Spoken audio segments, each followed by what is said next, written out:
Ladies and gentlemen, now it's too late for Alan Winston.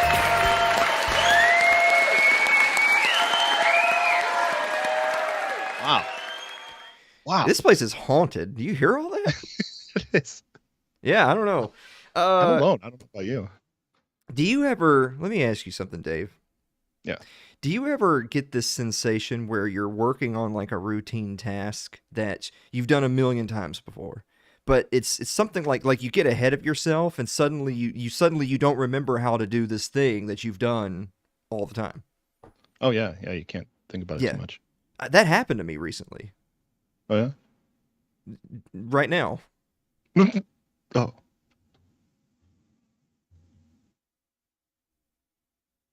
Oh, welcome back to It's Too Late, guys. I am your host, Alan Mosley, joined as always by the number one producer in late night. It's Dave Wolomowski. Dave, how are you doing? Doing great. You've been waiting all day for this moment. Yeah. Yeah, I'm fired up. I'm going to put in some effort today. We're going to have a good show. It's going to be fun. See, you say that like it's a good thing, but I feel like you're getting out of your comfort zone, and yeah, then you don't know what's going to happen. Yeah. Was it like we have a whole monologue prepared, and I feel like we've already submarined it. Like, wasn't today Groundhog Day? Oh, I forgot about that. Like, what? So what happened? What did the little rat POS see? I saw a post somewhere 6 more weeks of winter. Ugh. I'm pretty sure. The chat can tell me if I'm wrong. Okay. Yeah, somebody let us know what the little dude saw. Did you know that our former producer Blake is getting groundhogs? I think we talked about that. He wants to start a Groundhog Day in Columbia, Tennessee, so he's going to get some groundhogs. Yeah. Yeah. That sounds exciting. This could all be yours, Dave. It's like looking into the future. I can wait. So anyway, there was a story in the news that I thought was kind of interesting that I wanted to talk about. So as you guys know, I was at one time a big fan of this show called Game of Thrones. Not anymore, of course, because good God. So anyway, there's this character in the show named Tyrion Lannister, and Tyrion, both in the books and in the show, is a dwarf. Yeah. I think can we say that? Is that a word we can say now again? Can we say dwarf now? Yeah, I think that's the one they use. Like for a long time, people were like, no, they like little people. And then the little people said, don't call us little people. And so yeah, I don't know. So anyway, it's dwarf. And it was played by this actor named Peter Dinklage. Do we have a picture of Peter Dinklage? Yeah, I got that. Yeah, there he is, in full regalia for a bar mitzvah or something. I don't know. Yeah. So anyway, the reason why he came up in the news is because Disney was going to make a new like live action Snow White and the Seven Dwarfs. Ooh. And so you would just naturally assume then that means they're going to go hire 7 dwarves, right? To be like, because let's be honest with ourselves here. Most roles for like leading men that are going to people like Brad Pitt and Tom Cruise, they're not taking auditions from dwarves. Like let's be straight. Not a lot of opportunities. Yeah. And so Peter Dinklage makes all these waves because he says, "How dare you? How offensive is this? That you tell the story about these 7 dwarves who just live together in this freakish cave orgy. You know, they're unkempt miners that live in a hole in the ground like hobbits. That's like, I thought we were past this as a society." And then Disney said, "Oh my God, I didn't realize. That's awful. Well, we'll scrap the whole project then. We just won't do it at all. No 7 dwarves." Wow. But I want you to take a look at this article right here. So this is an article that was in the Daily Mail that is from a whole group of dwarf actors Who said? Wait, hold on a second. I thought there was an audition for dwarves, and I'm a dwarf, and now you're saying there's not an audition. So I want you to read I want to read a couple of things that this guy said. So primarily coming from the actor named Dylan Postle, who said, quote, "It makes me sick to my stomach to think that there are 7 roles for dwarfs that can't get normal acting roles, or very few and far in between, and now they're gone because of this guy. Peter Dinklage is the biggest dwarf actor." I'm sorry. That wasn't supposed to... They didn't write that as a joke. I just laughed. I don't know. Yeah, he's the biggest dwarf actor probably of all time, but it doesn't make him King Dwarf, Dylan said. He goes on. When he was cast as a little person role in Lord of the Rings or Game of Thrones or an elf or this or that or the other, those checks cashed just fine. He had no issue then, but now he wants to be a progressive? Ooh. I think it's safe to say all is not well in Munchkinland. Well,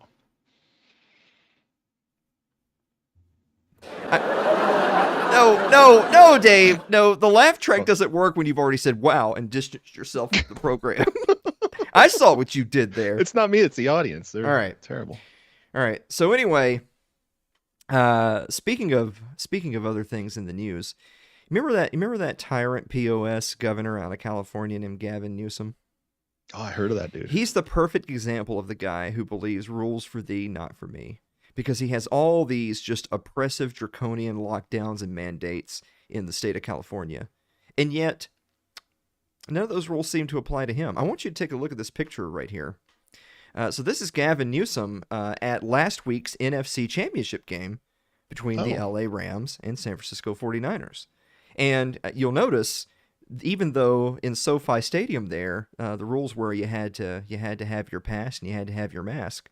Do you see Gavin Newsom wearing a mask right there? No, I don't. Now this is particularly bad for him because if you saw that picture, now not only was he not wearing a mask, but I'm pretty sure now he has AIDS. Oh, I don't think there's like a 6-foot rule for that. Or a 5-second rule, perhaps. Yeah. Maybe. Boy, I felt like we were doing good, and now that needle's starting to lean into the red. Yeah. Here in a moment, our live chat is going to start telling us if we're being personable or problematic. I mean, I feel like all things being equal, we're doing all right. Yeah. Last but not least, you seen all this stuff about the Canadian truckers? Have you seen all that crap in the news? Like it's news, but... like a ridiculous amount of like something like 100,000 or more trucks and like 1 million people have taken to the streets in Ottawa and just honking their way to making the government's life a living hell. And they're saying that they're not going to leave until Trudeau shows up and the mandates are down. And then Trudeau comes out and he says he doesn't feel that he has to meet with these plebs. And he inferred that they were Nazis. He inferred that they were anti-science and that they were a fringe minority. Now, this is really rich coming from a guy named Justin Trudeau. Do we have a picture of Justin Trudeau? Yeah, let me find that. There it is. Oh, Dave, come on. It's now. It's a little dated. That's not Justin Trudeau. Let's see Justin Trudeau. Come on. Okay, I got a real one here. Yeah, that's him right there. Yeah. You know what? I mean, maybe the first picture was better, to be honest with you. Depends on what crowd you're running with. He looks so much like his dad, doesn't he? It does. It's a spitting image. Yeah, it is. I'm still waiting for somebody in chat to verify whether or not it's more winter or not. But they've moved on from the groundhog bit. Now they're calling us problematic. Yeah. Oh. Yeah. When the government asked for tow trucks to move the big rigs, they responded, all the drivers had COVID, Lamau.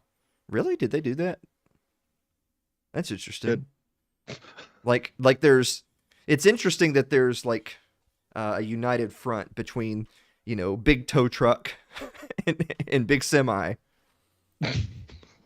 Believe it or not, before we finish the monologue, I actually was in a group chat, and there was people in the group chat talking about whether or not the truck drivers are breaking the nap by inconveniencing everyone in and around Ottawa and like constantly honking their horns and keeping people up at night and all that stuff. And I thought to myself, this is why you guys are locked down in perpetuity, because y'all are debating whether or not it's the truck drivers that are the bad guys. That's a good point. Right? Yeah. That's a very good point. Yeah. And finally, our friend Lyle Duro says, you don't tow a semi without the help of the driver. Well, I mean, if you have a semi, you need the help of your lady of the night. Not a driver. Yeah. Knock that down. Or raise it up. Oh, yeah. Yeah. We should have Josh Groban on the show. He could sing that. Ah, yeah. Yeah, isn't that what that song's about? I'm pretty sure. Yeah. Wait. I'm thinking of a different song. Yeah, like you raise me up. Oh, okay. Yeah, we can't do much more of the song than that because then we get dinged. Yeah. And no more monetization for you. Yeah. all the money. I just feel it pouring out of our pockets, Dave. Right to Groban. Dave, what do you think? What do you think what are you and I going to do when we like make it big time? Like when this show really takes off and we're like making millions, what do you think is going to become of you and I? It's going to be bad. It's going right to our heads. We're going to be abusing the help, I think. Like real jerks off camera. It'd probably be the same on camera, but which is the same. Well, so that's all that really matters then. Yeah. Yeah. So you're telling me that the moment the ink is dry, like we're already battering the interns and screaming. Yeah. Well, I mean, that's still. That's why I said it's going to be the same. Okay. Yeah. And finally, before we wrap up here, Celeste says a yacht tier list. That's what we'll do when we're rich, is do a yacht tier list. You know, did you see that we got some fan mail and somebody said they loved the tier list and they were waiting for the next one? Did you see that? That's insane. Yeah. Like, who's that guy? And like, now I feel bad because now that guy's upset that we haven't done a tier list in a while, but all the rest of the audience is really happy that we haven't done a tier list in a while. Yeah. Can't please everybody. You can't, can you? Mm-mm. Yeah. Well, I'm pretty pleased with this monologue. Are you pleased with it? Yeah, I think it went well. I mean, it's more of a... Could be worse. I guess it's more of a duologue, really, if it's us. Ah. Yeah. Is that a word? Can someone look up duologue really quick? Duologue? Yeah. I said log. Yeah. They called Peter Dinklage the biggest dwarf. That was in there. I'm sorry. Okay, guys, we're going to be back with the meme of the week and the viewer mail right after this commercial break. Don't go away.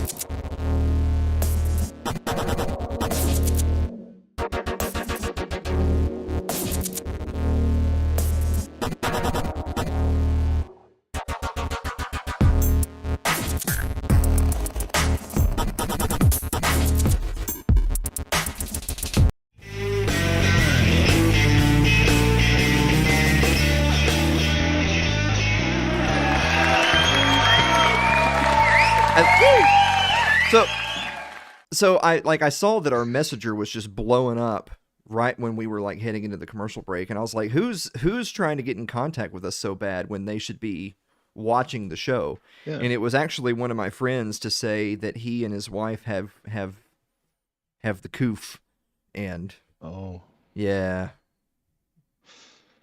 rippy. Yeah, so we're down from like 17 fans to 16. 16 because the wife didn't give a shit about us, but the man did, so yeah. Speaking of giving a shit, guys, check this out. We have an advertised sponsor. It's Tennessee Hot Sauce Company. It's Tennessee Hot Sauce. They have like a whole bunch of different flavors to choose from. You go to their website, which is tnhotsauceco.com. com. And check this out. I want you to take a look at this. They actually have our personable and problematic meter right there on the bottles, so you can see the right sauce for you. So the poblano jalapeno is personable. Okay. But it's sad to say, the blood orange ghost, my friends, that's problematic. Yes. Also notice that the wrapper's still on this one, because this guys, I've been over this. I see the chat saying chug the bottle. You won't do it, pussy. Do it. No, listen. The deal was we get $100 in donation in one night, and I will drink the blood orange ghost. But we're not gonna do this like have a taste first, Alan. No.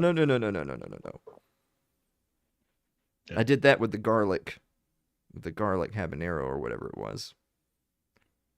And I've been coughing up blood ever since. So anyway, $100 will get you. That's tnhotsauceco.com.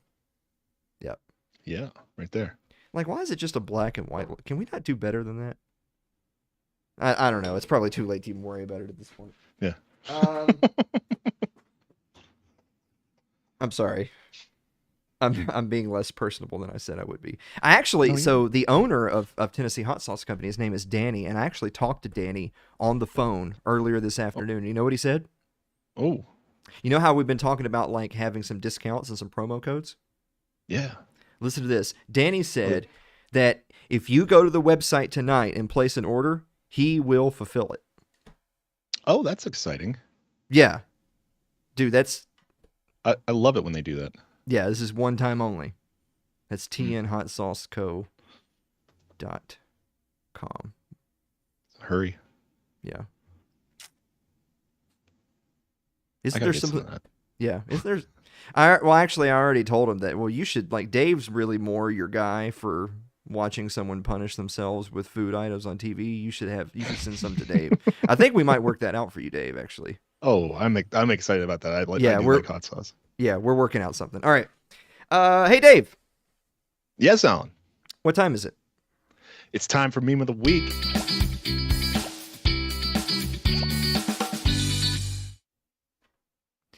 Hey, Tone. All I'm saying is if I got 3 vaccines a year for polio and I still got polio, I start asking some questions. He's got a point there. Yeah. Was that any good? Point. I don't do voices. I mean, it's pretty racist, but accurate. Yeah. Okay, let's do it again, but this time he's not from New Jersey. He's from Tennessee. Do it again. Okay. All right.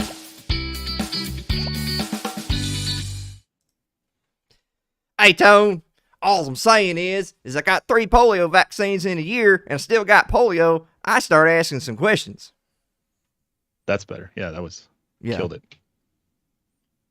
Oh, that was weird. Okay. We've alienated whole sections of the country. Yeah, just knocking off chunks at a time. Yeah. But we do have a bonus meme. Check out the bonus meme. Oh, yeah.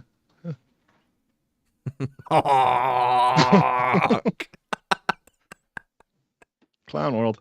The only thing that's not accurate about that meme is that they have like the stereotypical alpha male guy in the truck. You know that's not true. All truckers have one foot. They lost the other one to diabetes. It's really like, I mean, like, be life. real. Yeah. Yeah. That's life. That's what all the people say. But we can't do more than a few seconds because you don't. I thought you had a file that you didn't tell me you were playing there. Yeah. I did do that song in a concert a few years back, actually.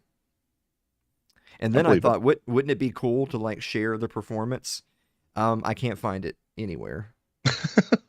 But here's the thing, though. I could find some other people's performances from the same concert.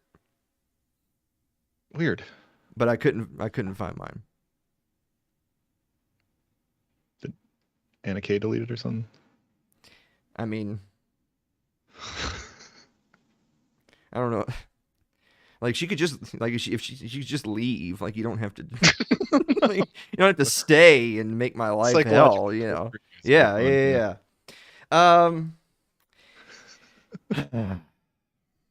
feel like we're dragging our feet a little bit in this segment. Yeah, how are we doing? I don't know. I can't see those numbers from here. You tell me. It's 19. I think we're hitting 20 right now. Oh, okay. Oh, well, we've got time. Cool. All right. You got anything you want to talk about this week yourself? Oh, absolutely not. No. My life is boring. I got so excited there for a second. It sounded like you I were had you in really the first half, right? Yeah. Like I thought like Dave is thinking to himself, "Oh, I get to contribute this week," and then he backed out at the last minute. Yeah. All right. Well, I guess we should just answer the viewer mail then. Mm.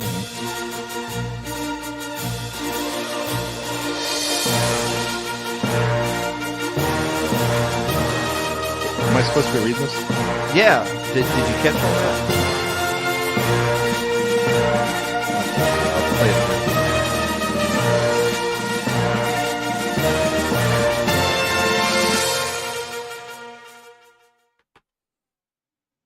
Wow. Yeah, did you get it? Yeah. I meant to read it out loud. Oh. Then I missed my cue. Yeah. Well, you know how it is. We can't once something's run, we can't run it again. Except for when we did it with the meme literally earlier, this exact same segment. But other than that, you can't do it again. But you better turn off that viewer mail button though. It's making me nervous because I feel like it's gonna trigger, you know what I'm saying? You never know. Yeah, Aaron, who's the official Twitch mod of It's Too Late, says, nice copyright neutral space movie. That's what we should call that. Copyright neutral space movie. All right. Yeah. Tim Weissong writes, actually, he wrote Dear Alan. This isn't for you, Dave. Oh, that's okay. I'll set it up. All right. Tim says, Dear Alan, what skills or knowledge do you wish you had more of? Well, if it's more of, then that means you need to at least have some skill or knowledge now, but you want more of it. Yeah. Don't you wish it was like the Matrix where you could just plug in and just be like, I want to be a concert pianist, and you just go, doop, and now you are. Yep. That would, God, man. I know Kung Fu. Yeah. But I wouldn't learn Kung Fu though, because I'm not a fabbit. I'd learn like jujitsu or something. Like, you know. Oh boy, we're gonna be in trouble on Twitch tonight. Sorry.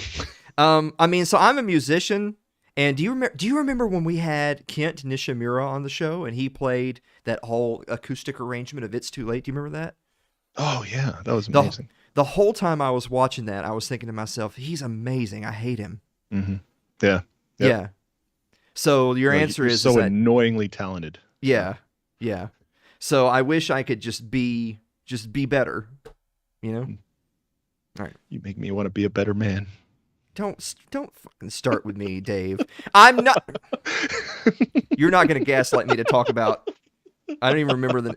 All right. Eric Eli writes, Dear Alan and Dave, who else should purge themselves from Spotify if Joe Rogan isn't removed from their platform? Who do you think the next person should be to jump ship? Oh, I should read these questions ahead of time. The Beatles, yeah. I think they should all come together and make a decision on that. So like Ringo, Paul, and a couple of corpses should come together and. Well, you gotta have Right Now Over Me. See, there you go. Yeah, that's what they're talking about. You think you're so clever, don't you? I sense another reprimanding in your future. I just. You know what? You so casually toss that word around. I feel like it's something you have experience with. With being reprimanded. Reprimanded. Oh yeah, yeah. Okay, right. If you're gonna be dumb, you got to be tough. Yeah. Yeah. Aaron says hold a séance for John and George. See. Does a séance can you communicate with a spirit with a séance if they've actually moved on to the other side, or is that only if they're like stuck here? The rules are kind of hazy. Like they haven't really tested it all out, I don't think. Yeah. Andrew Avery writes, Dear Alan and Dave, does your face light up when you open the fridge? Depends on what's in there. I mean, usually nothing really exciting. Yeah. That hasn't been happening to me lately. Did I tell you that I'm back on like the hardcore keto thing? But bacon, right? Yeah, I mean, yeah, bacon, but like, you know, and I love bacon, but like I don't eat bacon for breakfast, lunch, dinner, and dessert, and you know. Yeah. Like you gotta cleanse your palate sometimes, and bacon isn't how you do that. I went to this burger joint down the street earlier today, and I was like, well, I'll just get the burger, but I won't get the bun, right? Because I'm being one of those fabbits. And so I Yeah. go up to, and this is an old redneck, hole in the wall Oh. place, but that means they make the good stuff, right? Yeah. So I go in there and I'm like, yeah, can I get to, because their burgers are called Johnny Burgers. I don't worry about it. So I go in there, it's like, yeah, I can get a Johnny Burger, but I don't want the bun. And the woman behind the desk, she's like she talks through a hole in her neck and the whole thing. And she goes, oh, you do one of those low carb diets? And I'm like, yeah, I guess so. And she's all right. And then they served me my burger, and I had a pleasant time, and I left. That was a great story. I feel like I have some. Hold on. Let me scroll back up. So Tim, if I could have some more skill or knowledge, it would be to be a late night host. Yeah. Yeah. Good at that. Yeah. I strive for that also. Like instead of being one, like be a good one. Yeah. Yeah. It's too much work. I don't know. Yeah. Imagine how surprised I am. All right. Anyway, I'm sorry. I'm just still upset about all your Helen Hunt rhetoric. Carl Huber writes, Dear Alan and Dave, if an electric train is eastbound at 40 miles per hour and the wind is out of the north at 20 miles per hour, which way is the smoke going? Why is the electric train on fire? Yeah, they should probably just stop. Sounds like take care of that. Elon. Maybe it's like those ones that you used to have, like when you're a kid, and you could actually put a little oil in it, so that it's a simulated smoke. So now we have to figure out the problem. Mm-hmm. Was it Southwest? Yeah. Boy, in the first 3 minutes of the show, I thought we had something going. Mm-hmm. First 3 minutes of the show is in the first episode of It's Too Late, not tonight. Not tonight. No, not tonight. No. Yeah, no. My goodness, no. Celeste Annis writes, Dear Alan and Dave, what is your favorite barbecue side? Oh, so your sides at a barbecue. What's your favorite side at the barbecue, Dave? That's a tough one. It depends on who made it and how well it's done. Like, I like a good mac and cheese, not like the Kraft, but like, with the skin on top. Mm-hmm. But if you don't have that, then we usually have coleslaw. That's usually my favorite. I'll go with that. Does banana pudding count? Yeah, a little obscure for a. No, I mean no. Like every barbecue place I've ever been to has banana pudding on the menu. But I know that you might be thinking that's more of a dessert than a side. But if you simply eat a plate of banana pudding with a couple of pieces of barbecue, then I think that qualifies as a side, right? Yeah, it's on the side. Okay.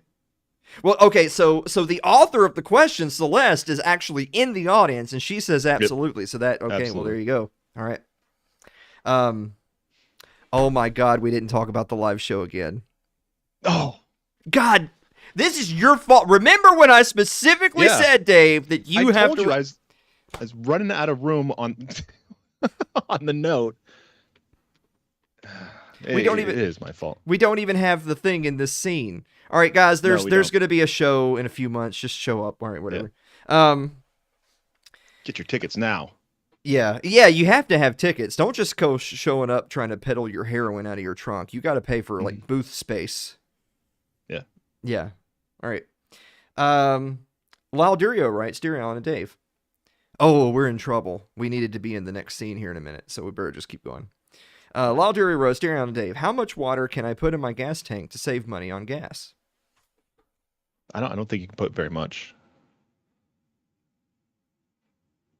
I mean, if your only goal is to not spend money on gas, then just fill it up. Oh, yeah. Fill it up. You save a lot. Yeah, take the electric train.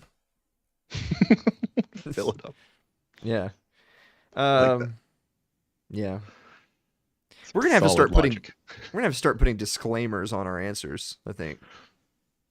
Like the bigger this show gets, the more we're gonna have some legal snafus, you know what I'm saying? All right. Well, Alan said. No, you know what? If that's the start of your sentence, just all right, Dave. You're the producer. If anyone starts, you see the chat right there. If anyone starts their sentence with "Well, Alan said," just go ahead and hit block. Just nip that right in the bud. All right. Ryan Seifert writes, "Dear Alan and Dave, are pizza rolls just very small calzones?"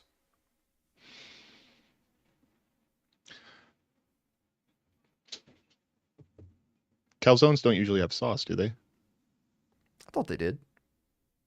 Because that's what I always hated about them. Like they give you a side of sauce to dip it in. Oh yeah, that's right, they do. And you hate that? You hate it? No, because my biggest gripe with pizza is nobody wants to put sauce on it. It's like it's always just cheese and then like maybe red coloring, but no sauce. Infuriates me. Where are you eating pizza? You know, Papa John's, Pizza Hut. I just had one of those existential like miniature crisis of, on the one hand, I was gonna make fun of you for eating Papa John's, and then I remembered Anna Kay's favorite pizza is Papa John's, and I thought, you know what, Dave, that's a great restaurant, and we should go. All right. And I totally wasn't being facetious. Y'all don't have like a little hole in the wall pizza place where you can go get your pizza and they talk out of the hole in their throat and they give you the sauce. Well, yeah. Oh, yeah, we do that. Yum Yums. They're like that. But my favorite, there's a little one. It has a little Italian restaurant on it, but mostly they sell pizza, and that's the good stuff. They'll give you some sauce, and it's good sauce. Yeah. Pizza tier list. That's what we're doing next week. Pizza tier list. My kid brought that up, and I was like, but all the best pizza is always something local that we can't. I know, but people are gonna understand. Like, so again, quick producer's note. We're only gonna do like mainstream chain pizzas, and if anyone in chat says my pizza place down the street is, just block. Yeah. Move on. All right. Aaron writes, "Dear Alan and Dave." No, excuse me. I got ahead of myself. Dear Dave. Oh yeah. This one's for me. Does the social contract exist? If so, should it have an expiration date? If not, why do so many people use it as a reason for authority? First off, I didn't sign shit. Any good contract has an exit clause, and because they're a bunch of authoritarian assholes. Mm-hmm. I think that's it. I see you're still really bitter about the Alan Mosley TV contract that you signed. Right. Any good contract has an exit clause, guys. Remember that when you're signing anything. Carl Huber writes, "Dear Alan and Dave, when you clean out a vacuum cleaner, do you become a vacuum cleaner?" Can we stop having so many boomer memes in my private group? Like, I have the group settings set to all of you goons can post whatever you want, but please, like, only 3 boomer memes a week. All right? Yeah. Okay. And finally, Marilyn Wilimowski writes, "Dear Alan and Dave." Uh-oh. "Do you speak any languages besides English?" Dave, do you speak any languages besides English? I speak words besides English, but I don't really speak language. I've been doing that Duolingo Spanish for like almost a year. Oh. But I still can't really speak it. I can read some of it. I can kind of understand some speech, but it's complicated. What language have you been doing? Spanish. Oh, yeah. Okay. Just kind of trying to be a better person, that what we were talking about earlier. Wait, so better people speak Spanish? Is that what you're trying to say? No, but to be more well-rounded. Case I have to. I'm in manufacturing, so if I want to get another manufacturing job, I better know Spanish. Oh man. You know what? Since Dave has decided to carry on the torch of being radioactive on the program, I'm just going to let all that slide and not comment on it. So Mary said, "Do you speak any languages besides English?" It's funny that you should bring that up, Mary, because I don't. Oh. Yeah. Wow, that's enlightening. I tell you, the main reason why I don't is that I didn't take, like, how most people when they're in school, they'll take like Spanish or maybe they'll take French, Yeah, that thing was required, wasn't it? Yeah. I took Latin. Oh, that's why you don't. Okay. Yeah. Mm. I actually got dumber for 2 years. Mm-hmm. Yeah. Accidentally summoned a demon. Yeah. Mm-hmm. Yeah. So, But I mean, I feel like I could communicate with Christ better, though. That's important. All right. No. We're out of time. We're done with that. Guys, we're going to be back with our guest this evening, who is Carrie McDonald, education policy writer for the Foundation of Economic Education. Right after this commercial break. Don't go away.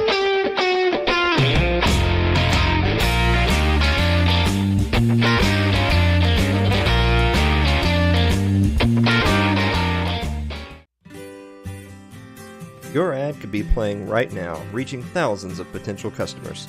Sadly, it's not, but it could be. Find out how to be an advertised sponsor for It's Too Late with Alan Mosley.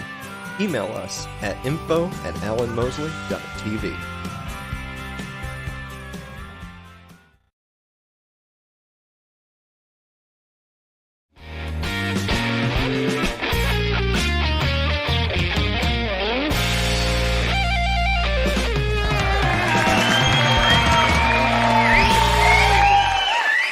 Welcome back to the show. Our guest this evening, making her second appearance on It's Too Late, is an education policy writer, senior education fellow at the Foundation for Economic Education, and an adjunct scholar at the Cato Institute. Her latest book, which you can see right here, is titled A is for Abundance, the ABCs of Capitalism. It's available now. We'll leave a link up below in the show notes. Carrie McDonald, welcome back to the show. Oh, it's great to be back with you, Alan. Thanks for having me. Well, we'll start right off the bat with your latest book. A is for Abundance, the ABCs of Capitalism. Now, what's the target audience of this book? So the target audience really are, I think, young people ages maybe 4 to 8, 4 to 9, reading with their parents or parents reading to them to celebrate this beautiful, elegant process of voluntary exchange in free markets. And, I can tell you that my inspiration for this actually came several years ago, well before COVID-19 shut down libraries. And I was in our local public library here in Cambridge, Massachusetts, where I live. And I saw the book, A is for Activist.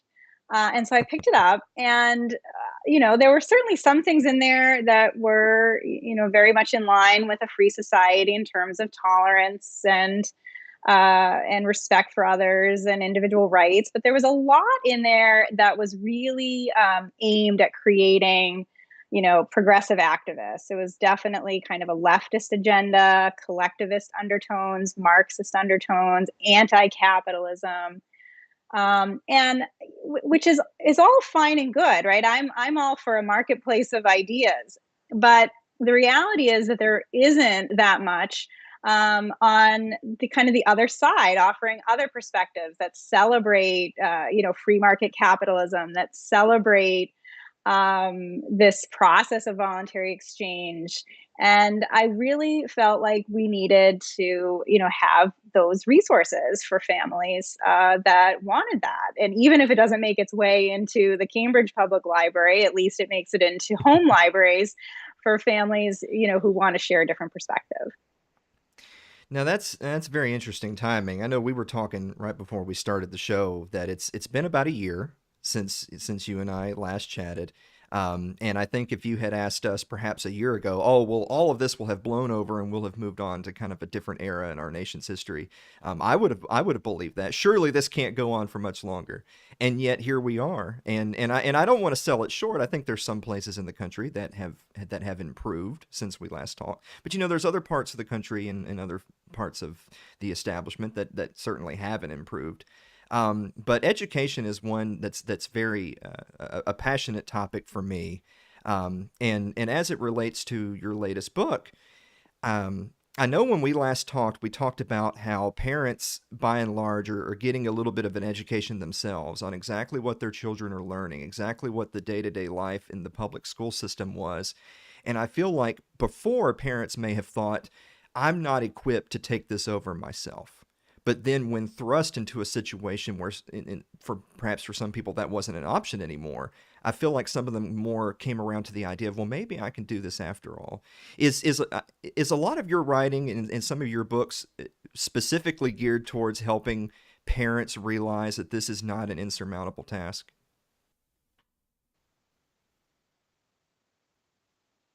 Yeah, I think when we last spoke, Alan, was right around the time that the Census Bureau released their data, finding that the rate of homeschooling had doubled in 2020 alone, to now more than 11% of the US K to 12 school age population, more than 5 million students. A lot of that triggered by parents who were disillusioned with school shutdowns and what they were seeing through their district Zoom school. They had that kind of firsthand look, and they were able to realize that there were lots of different alternatives to school that they may not have otherwise imagined. They created pandemic pods, or these micro school communities. They realized that there were high quality online learning programs that were not anything like their district Zoom school that they could tap into to help their children learn.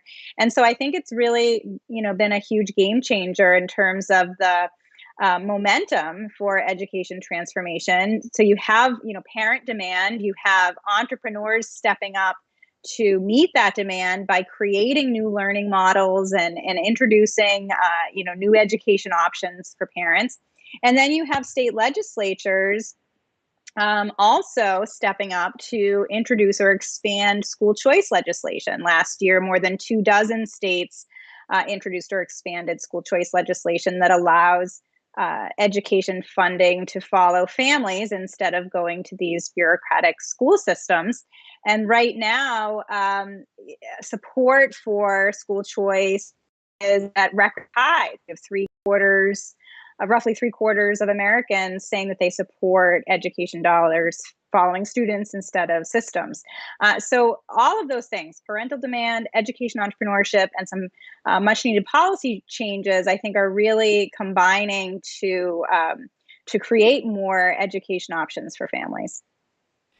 Now, that's something that we talked about before too on the show, is the sort of the connection of capitalism and education, and specifically that big E word that you mentioned, entrepreneurship. I think a lot of people would agree that just really the concept of entrepreneurship is something that the mainstream education establishment severely lacks.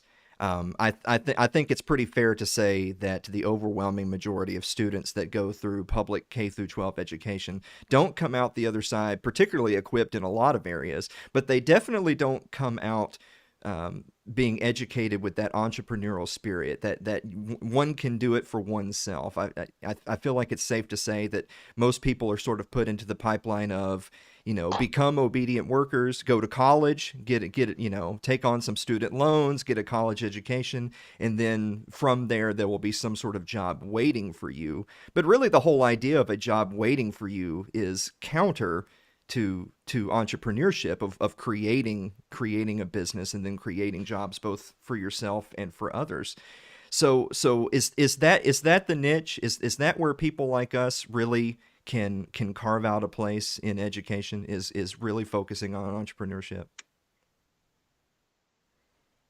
Yeah, I mean, I think free markets will save us, right? One thing I've been reflecting on a lot lately is that if we look back on the past couple of years, where our individual liberty has been compromised, where there's this dramatic overreach of government, focus on coercion, and where free markets have, in many cases, been severely weakened, particularly in the early days of the government response to the coronavirus, where businesses were shut down and told whether or not they were essential, and even continuing now with governments telling businesses whether or not they have to have customers show vaccine passports or wear masks and so on. So there's this tremendous government interference in the free market, in individual lives and livelihoods. But I think that the response to that, or the antidote to that, is really, again, entrepreneurship and free markets. One of the bright spots over the past couple of years is we've seen entrepreneurship skyrocketing. There was just, for example, an article, a report this month, or last month, January, in from the Brookings Institution, showing that micro businesses, particularly online micro businesses, were soaring in 2020 and have continued to experience rapid growth. So a lot of kind of the disruption caused by the government's response to the pandemic triggering individuals to become entrepreneurs. And we've seen this particularly in education. You have a lot of educators who experienced the same shutdowns that their students did in the spring of 2020. And then, as throughout the summer and fall of 2020, parents were looking for alternatives. You had teachers that realized that they could leave their district teaching job and become tutors or open these pods, these micro schools in their homes or traveling to different families' homes and earn more money with more flexibility and more freedom than they could when they were working in a district school. And that's only accelerated, especially where you see record rates of teacher burnout across the country. Teachers deciding they don't want any more part of this, especially with ongoing COVID restrictions in many schools and classrooms. They want something else. And rather than leaving the teaching profession entirely, because they, in many cases, love teaching and love being educators, they're instead launching these micro schools. They're creating new learning models. I just spoke, for example, today with a math teacher who also does some student teaching advising at the college level. And she launched a 5-day-a-week learning center for homeschoolers where, families can either enroll their kids all week as a true schooling alternative, or families can kind of pop in on a part-time basis and allow their children to participate in various academic and extracurricular activities. So, I think that there's just such a great momentum right now. I think it's a great time to be an entrepreneur, and in particular, a great time to be an education entrepreneur. Well, so therein is the rub, and something that we've talked about before in the past is teachers' unions. And the last time you were on, we talked about how teachers' unions, perhaps they've overplayed their hand just slightly during the COVID era, and that they have unwittingly pushed so many families to these exploding numbers of homeschooling families and whatnot. And really, that situation hasn't really improved for teachers' unions since the last time we talked. You still have to this, if there's not teachers' unions today explicitly trying to keep schools shut down, which there still are some, at the very least, there's teachers' unions vigorously fighting school choice legislation nationwide. The concept of the education dollars following the students as opposed to belonging to the educational establishment. That's something our friend Corey DeAngelis talks about quite frequently on Twitter.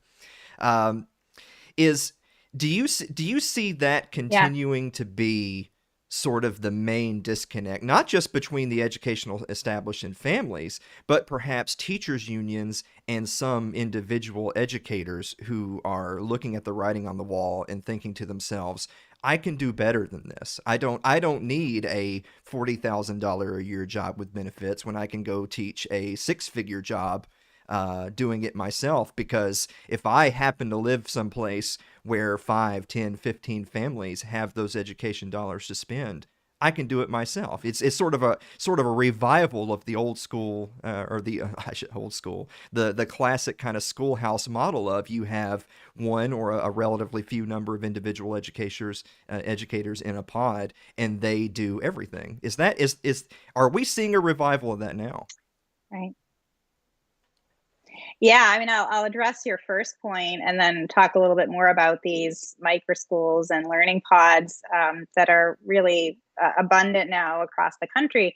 But in terms of the teachers' unions, I think this has really been an awakening for parents over the past couple of years, where they not only got a close-up look at what was happening in their kids' schools and classrooms through Zoom school, but they also realized just how powerful teachers' unions are and how political teachers' unions are.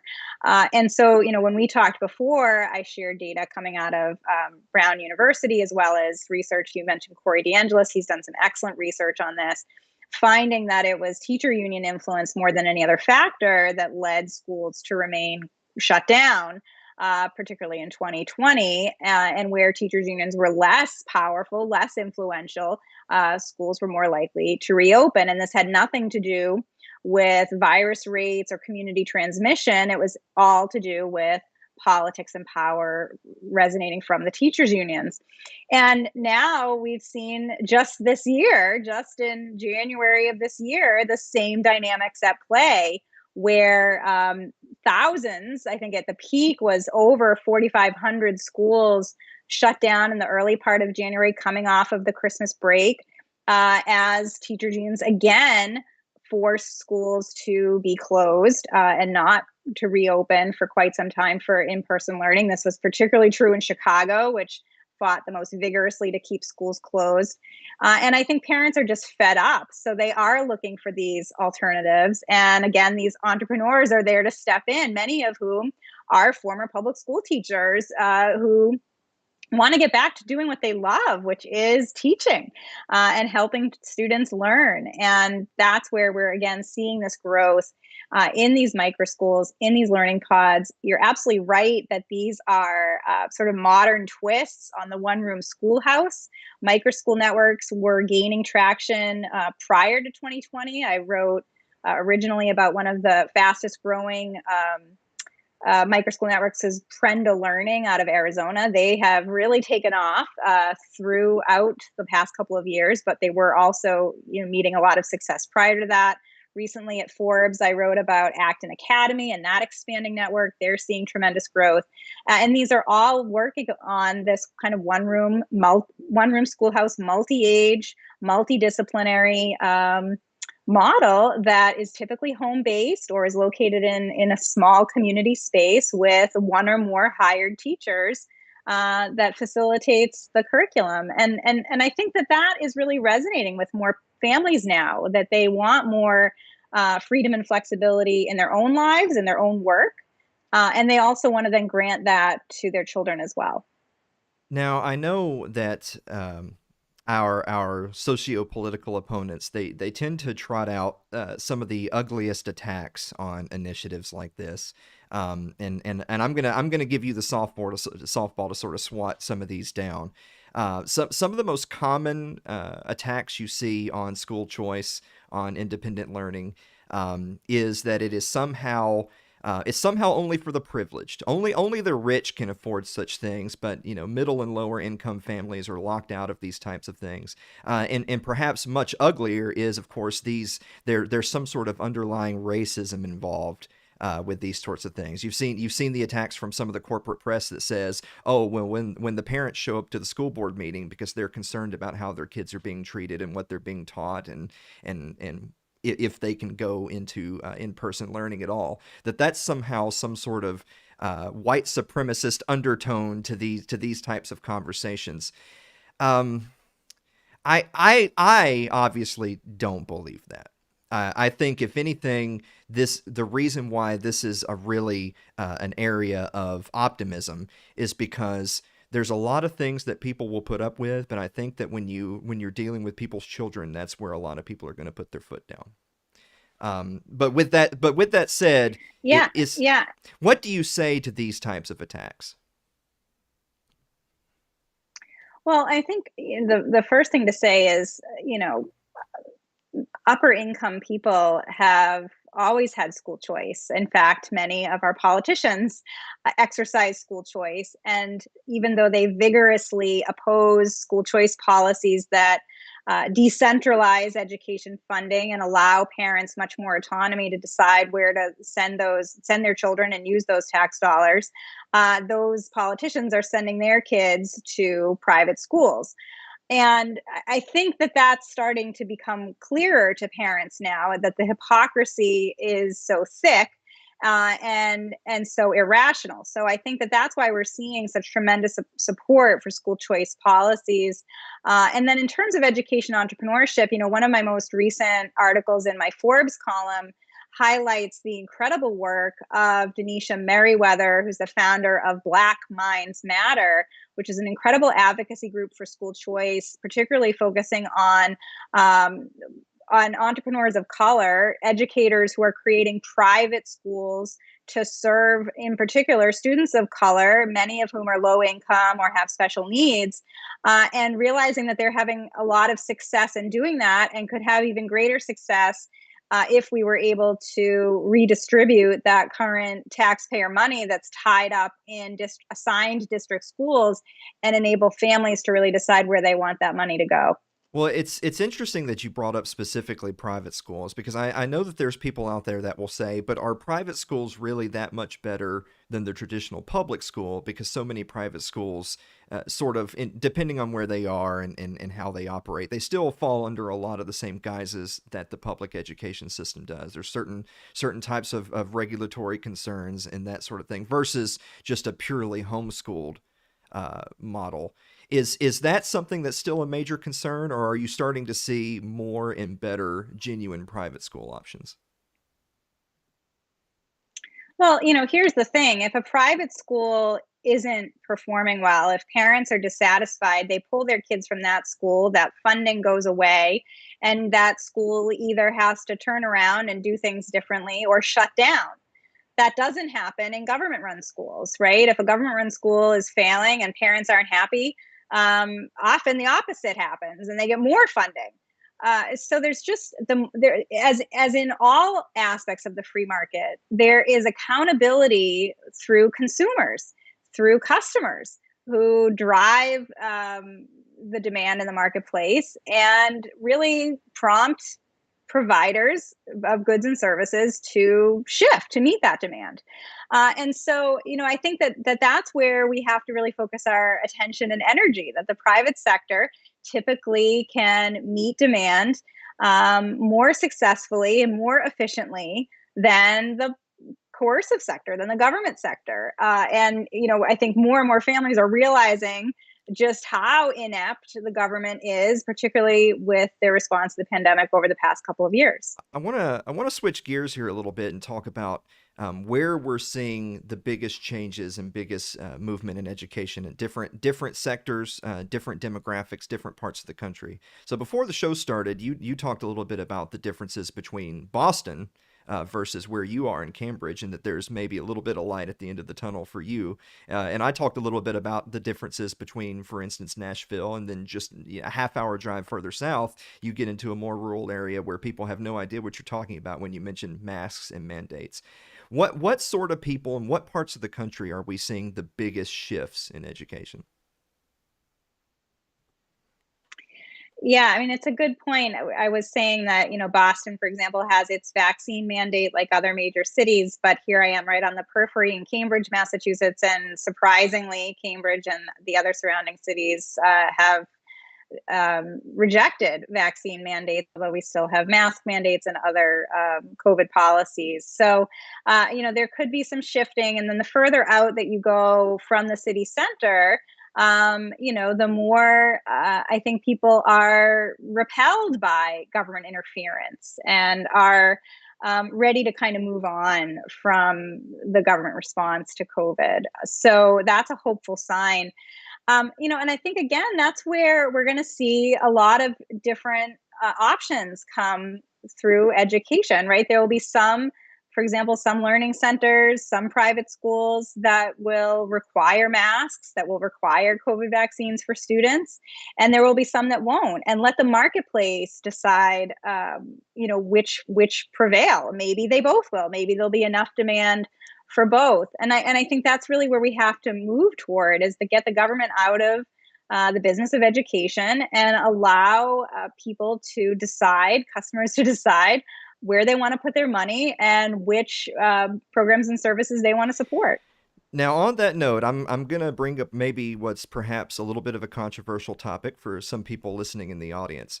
Now, I know that you're a true believer in the market, and I am as well. But being a true believer in the market, I believe, and I don't want to speak for you, I'll let you clarify. I think being a true believer in the market means that while you're against lockdowns and mandates, I think you might also be against governors and state legislatures banning, just outright banning certain activities, because you would rather let the individual institutions decide for themselves, which then therefore puts the onus on the customers, or in this case, the parents and their families, to decide where they want their kids to go. Am I correct in saying that? That's right. So one of my most recent articles at fee.org addressed Governor Glenn Youngkin in Virginia's new mask executive order. And when he came into office earlier this year, he reversed some of the COVID mandates that were imposed by his predecessor. And in particular, he revoked the mask mandate for schools in Virginia. And I cheered at that. I said, this is wonderful. But then as I dug deeper into his executive order, I realized that it applied to private schools in addition to government schools. And that is really where there is this overreach, right? And we can, even though we appreciate the policy, even though we're supporting the idea of giving parents the choice of whether or not to mask their kids and get the government out of it, Governor Youngkin's executive order goes too far by telling the private sector what they can and can't do, right? There are probably private schools where most of the families want their kids masked, and they should be able to respond to that customer demand without a governor's executive order getting in the way. And I think that that's the really tricky part, because we are so frustrated with government overreach over the past couple of years that it's easy to applaud a politician when they go our way, but we have to kind of, I think, stay focused on the principles here. And that is that the government never should have been involved in the private sector, and it still should not be involved in the private sector at this point. Well, I want to play devil's advocate for just a moment on that one before we wrap up. I think that there's a lot of people out there that would say, well, in principle, I agree with what you're saying, but I have a hard time sticking to my guns on that, because it seems like we've lived through an era, especially in the last couple of years, where people that I feel don't have my best interest at heart, don't have my children's best interest at heart, have caused a lot of harm. I mean, let's call it what it is. They've caused a lot of harm, not just socially and economically, but psychologically to a lot of young people. That harm has been caused.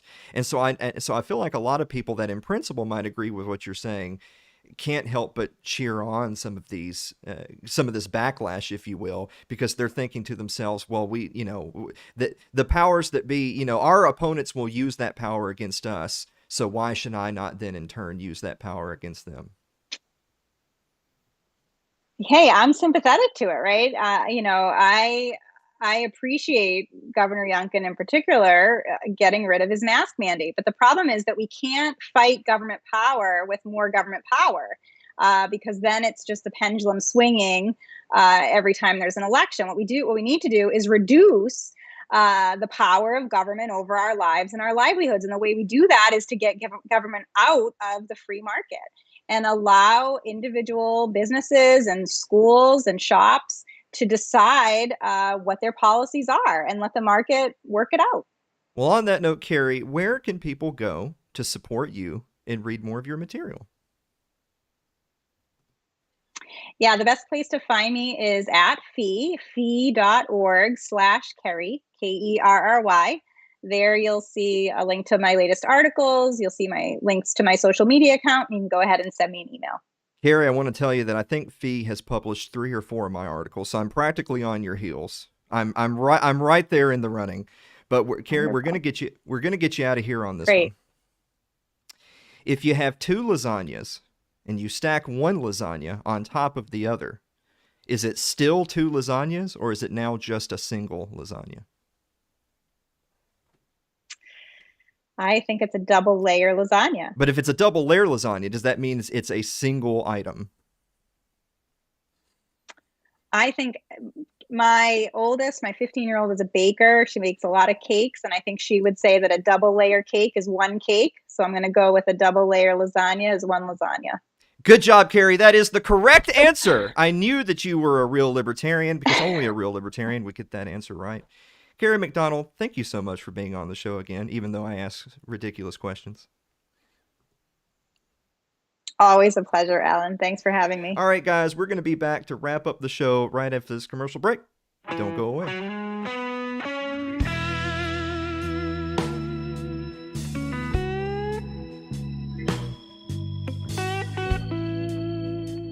If you're enjoying tonight's show, consider supporting the program by becoming a member of our Patreon. That's over at patreon.com/Alan Mosley.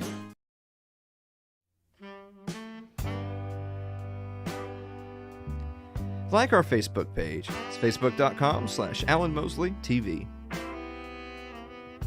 You can follow me on Twitter. It's twitter.com/AlanMosleyTV. Subscribe to our YouTube page. It's youtube.com/AlanMosleyTV. Also, we're now on Odyssey. You can go find us on Odyssey.com. It's Too Late with Alan Mosley or Alan Mosley TV. If you're more of a listener than a watcher, get us on your favorite podcasting platform of choice. Thanks to Anchor FM. That's anchor.fm/Alan Mosley TV. I forgot to open my fortune cookie. Oh, yeah. Yeah. Oh. They've been very topical the last couple of weeks. They have. You have an amazing Chinese place. Yeah. I feel like this is a threat. It says, one day you will hold a piece of paper money for the last time and not even realize it. Oh, I heard this one. Yeah, somebody had that. I saw that in one of my groups. It's propaganda. That's what it is. I don't want that. Bastards. Yeah. Dave, do you have a final thought? I don't know. I had a lot of fun tonight, as usual. I think that was a great conversation. I'm really interested in education, my kids and stuff like that. So yeah, I'd like to see it move in the right direction of a free market type system. So that was good. Yeah. Ryan says Alan's fortune cookies are rigged harder than the last election. You saw me just open the cookie. Like, look. You gonna eat that? No, you don't eat the fortune cookie. Who does that? Are you kidding? If eating the fortune cookie is like getting the coins out of the wishing well. You know what I'm saying? Like that's a quick way to. You'll get tuberculosis, I think. Yep. Just for folks at home, Dave has now committed to the end, so he can no longer respond to the dialogue. No. He's fully focused on end the program. Yeah, the finger's on the button, and it's like, I'm afraid if I talk, I'm gonna Twitch and hit it. Well, I think when we go to the credits, I'm gonna like tell Twitch to go raid another channel again. So let's do that, guys. Thank you so much. We will see you next week. See? Yeah. Mary just walked down. Twitch was ahead of real time. She already finished the show. That's She's weird. What we're doing down here. Yeah. Twitch said we were streaming for like 17 seconds longer than OBS says we were. How is that possible? Someone explain it to me. That's amazing latency. We're in the future. We're in the future. We're gonna raid this guy playing the original Legend of Zelda. How dope is that? That's good stuff. Yeah. You checked out like 20 minutes ago, didn't you, Dave? No. I just saw Draxillian said they interrupted your stream with